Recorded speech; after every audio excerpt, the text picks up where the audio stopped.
Hey everyone, and welcome back to the farm. In the shop working on the Farmall H project today. It's a little bit snowy outside, not much else to do, and I need to get rolling on this. So since the last time I gave you an update on the Farmall H project, I got the main transmission housing all cleaned up, wire wheeled. Just needs a good wipe down, then it'll be ready for paint. Same thing with the left-hand axle housing. That's all done. A few other small parts in the box ready to paint. Really all I got left I'd like to get done before I paint is this right hand rear axle housing and also the clutch housing. So that's what we're going to try to get done in today's video, and hopefully by the end maybe we'll have some things in paint. So let's get started. So before I wire wheel it, I'm going to clean out the inside of it.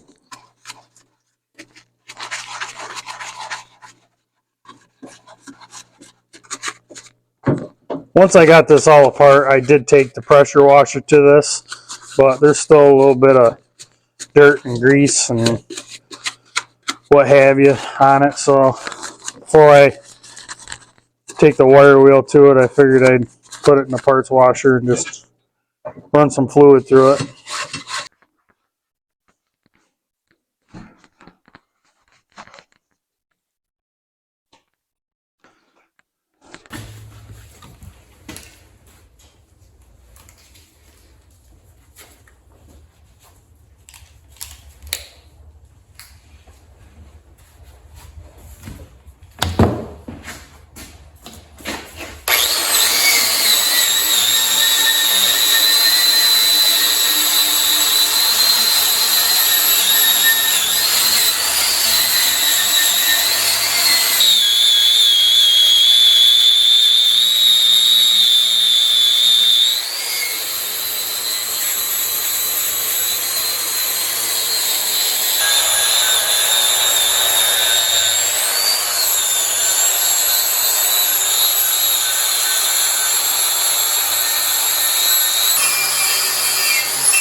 There is no clean way of doing this job, that is for sure. Always make a mess. But it's a necessary part of doing this tractor restoration. Painting over grease and dirt and old paint's just not an option.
Well, that job sure gave the arms a workout, but got the clutch housing all cleaned up. Axle housing's all cleaned up, ready to go. So we just got to wipe everything down with some wax and grease remover. But before we get everything here ready to paint, we got to clean the shop. Try to get some of this red tint off of everything and clean it up and get it ready to squirt some paint. So that's what we're going to do next. Well, I got the shop as ready as it's going to be for paint. hung up a couple tarps to basically split the shop in half, covered up everything that I didn't really want paint on, and that's really all I had to do. Before we get started painting, I got to spray all this down, everything I'm going to paint, with a surface cleaner. This degreases and takes any fine particles and stuff off that might hinder a nice paint job. Boy, this squirt bottle seen better days, that's for sure. I'll have to get a new one.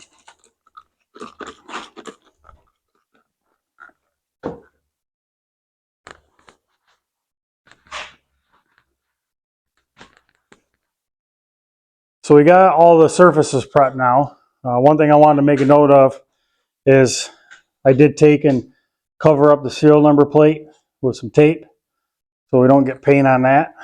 But other than that, that's really all I was concerned about as far as getting paint on. So now I think we're ready to mix up some primer and get painting. So what we're using to prime the tractor is a self-etching primer.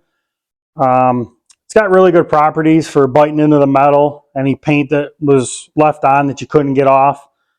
I've used some general purpose primers in the past, and I feel that the primer really affects your top coat. And I've used, like I said, I've used some general purpose primers in the past, and this etching primer is by far the way to go, so that's all I'll ever use from now on. The nice thing about it too is it dries rather fast. A coat of this will dry in 15-20 minutes in the right, temperature conditions. So applying, 2 coats in a short period of time is definitely feasible to do. This is a reducer. So we're going to add just a splash of this.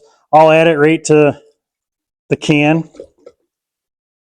because I'm not going to add any hardener or nothing to this. So this will be ready to go for the next time I want to paint. So you got to stir it in a little bit. I like to look for how it runs off. Just kind of an experience thing, I guess. It's hard to say.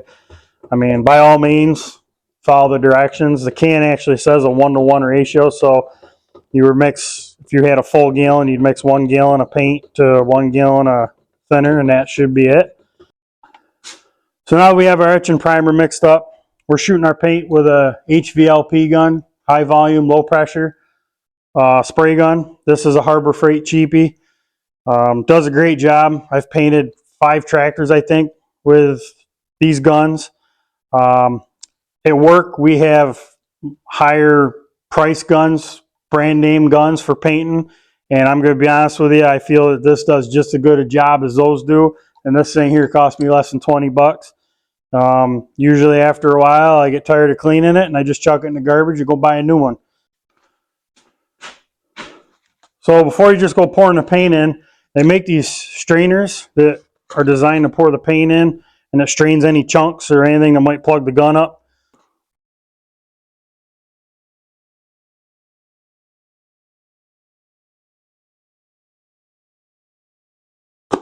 Just put the funnel back in there for now.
So we got the gun all cleaned up, got all the materials cleaned up, picked up from shooting the primer. So we're just about ready to do the color. One thing I want to say about cleaning the gun, I always clean it, take it all apart, clean it all inside and out. I use the same thinner that I do for the paint I'm using, because depending on the type of paint, whether it's a acrylic enamel like what I'm going to be using, or if you're doing a base coat, clear coat, or even a water-based paint, it all depends on what cleaner you're going to use, or thinner, whatever, for cleaning, because sometimes they'll have adverse reactions to the paint if you use the wrong thing. So it's just, for me, it's a general rule of thumb. I use whatever the thinner is for the type of paint I'm using. Then I know I won't have any problems. Well, it's the next morning, and I come out and check all the parts, and just like I was expecting, everything looks pretty good. I'm very happy with how they all turned out. So this time around, I chose to go with paint right directly from the Case IH dealer. This is a 2150 paint code that they use back to paint these tractors. In the past, I've actually used this paint to paint the Farmall H that's on the farm and the Wide Front Super C, and have had good luck with it. It's held up really well over the years.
Well, they sure do look nice in new red paint, that's for sure.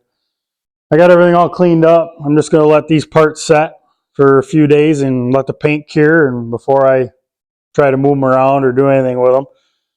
But it did turn out pretty good. I'm happy with it. There's a few imperfections, a couple sags in the paint here or there, but other than that, I can't complain. So this is a part of the project that makes me realize exactly why I just love restoring antique tractors. When you think of all the hard work you've done taking this thing apart and cleaning up parts and sandblasting and wire wheeling and all that, then you get to this point where you're sitting here looking at this new shiny red paint and thinking to yourself, man, I just can't wait to see this whole project when it's all done. We got a long ways to go, that's for sure. There's a whole host of parts over here that need to be cleaned up, and we'll get to those. But in the meantime, I'm going to build a stand for this transmission housing to support it, so we can start putting the internals of the transmission back together and start building off of this with some of these parts. And in the meantime, while I'm waiting for the bearings and gaskets and seals to show up that are on order, we'll clean up more of these parts and get another batch of parts ready for paint, and we'll see what part of the process happens first next. So if you like the video, give it a thumbs up. If you like the channel, please subscribe. We'll see you next time.